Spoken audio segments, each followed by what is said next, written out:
ഈ കടക്ക് പുറത്ത് എന്ന വാക്ക് നിങ്ങൾക്ക് ഓർമ്മയുണ്ടാകുമല്ലോ, മുഖ്യമന്ത്രി പറഞ്ഞത്.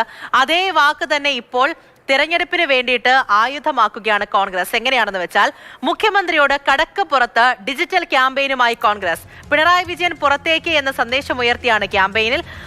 ജനങ്ങളുടെ പരാതികൾ ശേഖരിക്കുന്നതിന് വെബ്സൈറ്റും ആരംഭിക്കുന്നതായിരിക്കും. ടി എസ് ഹരികൃഷ്ണയാണ് വിവരങ്ങൾ നൽകാനുള്ളത്. അതിനു മുൻപ് ഒരു വീഡിയോ കാണാം.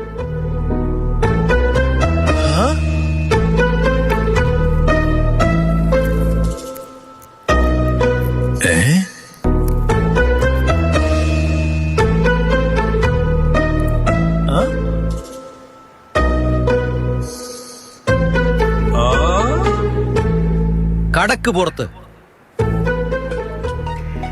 ടി എസ് ഹരികൃഷ്ണ വിവരങ്ങളുമായി ചേരുന്നുണ്ട്. Hari, good morning. അപ്പോൾ മുഖ്യമന്ത്രിയുടെ ആ വാചകം തന്നെ മുഖ്യമന്ത്രിയുടെ ആ സർക്കാരിനെ പുറത്താക്കാൻ വേണ്ടിയിട്ട് വരുന്ന തിരഞ്ഞെടുപ്പിൽ കോൺഗ്രസ് ഏറ്റെടുത്തിരിക്കുകയാണ്.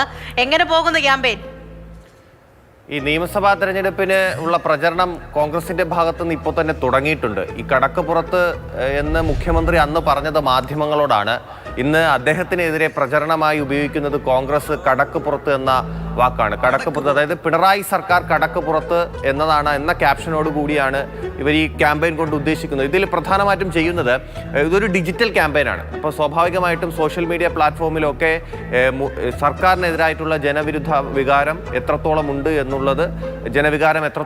എന്നുള്ളത് കാണിച്ചു കൊടുക്കുക എന്നുള്ളതാണ്, അത് പ്രചരണമാക്കുക എന്നുള്ളതാണ് കോൺഗ്രസ് ലക്ഷ്യമിടുന്നത്. ഇതിന്റെ ഭാഗമായിട്ടാണ് ഇങ്ങനെ ഒരു പ്രധാനമായി ഉന്നയിക്കുന്ന വിഷയങ്ങൾ എന്ന് പറയുന്നത് ഇപ്പോഴത്തെ സ്വർണ്ണക്കൊള്ള വിഷയവുമായി ബന്ധപ്പെട്ട്, ശബരിമല വിഷയവുമായി ബന്ധപ്പെട്ടുള്ള കാര്യങ്ങൾ, പിന്നെ സർക്കാരിനെതിരായിട്ടുള്ള ജനങ്ങളുടെ പരാതികൾ, അതിനു വേണ്ടിയിട്ട് പാർട്ടി ഒരു പ്രത്യേകം വെബ്സൈറ്റ് ഒക്കെ തുടങ്ങുന്നുണ്ട്.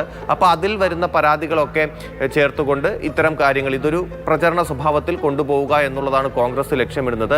നമുക്കറിയാം, ഈ പോറ്റിയെ കയറ്റി എന്നുള്ള പാട്ടൊക്കെ എത്രത്തോളം കോലാഹലം ഉണ്ടാക്കി, കോളിളക്കം ഉണ്ടാക്കി എന്നുള്ള കാര്യങ്ങൾ നമുക്ക് അറിയാവുന്നതാണ്, കഴിഞ്ഞ തെരഞ്ഞെടുപ്പ് അത് കഴിഞ്ഞതിന് ശേഷം. അപ്പോൾ അതുപോലുള്ള പാട്ടുകൾ ഇനിയും വരും എന്നുള്ളതാണ് കോൺഗ്രസ് പറയുന്നത്. അതായത് ഇത്തരം പാട്ടുകൾ, അതുപോലെ അതുമായി ബന്ധപ്പെട്ടുള്ള ക്യാപ്ഷനുകൾ, ഇതെല്ലാം പോസ്റ്ററുകൾ, ഇതെല്ലാം വീഡിയോകൾ, ഇതെല്ലാം കൂടി ചേർത്ത് സോഷ്യൽ മീഡിയ പ്ലാറ്റ്ഫോമുകളിൽ അത് പരമാവധി ജനങ്ങളിലേക്ക് എത്തിക്കുക എന്നുള്ള ഉദ്ദേശത്തോടു കൂടിയാണ് കോൺഗ്രസ് ഇങ്ങനെയൊരു പ്രചരണത്തിന് തുടക്കമിട്ടിരിക്കുന്നത്. കോൺഗ്രസ് തുടക്കമിട്ട സ്ഥിതിക്ക് അത് UDF മൊത്തത്തിൽ അത് സജീവമായി തന്നെ ഈ പ്രചരണം, ഈ ഡിജിറ്റൽ ക്യാമ്പയിൻ മുന്നോട്ട് കൊണ്ടുപോകാനാണ് ഉദ്ദേശിക്കുന്നത്.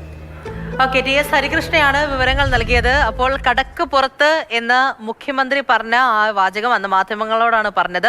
അതിപ്പോൾ ഈ നിയമസഭാ തെരഞ്ഞെടുപ്പ് അടുത്തിരിക്കുന്ന സമയത്ത് മുഖ്യമന്ത്രിക്കെതിരെ ക്യാമ്പയിൻ ആക്കുകയാണ്, ആ വാചകം ഏറ്റെടുത്തിരിക്കുകയാണ് കോൺഗ്രസ് ഇപ്പോൾ.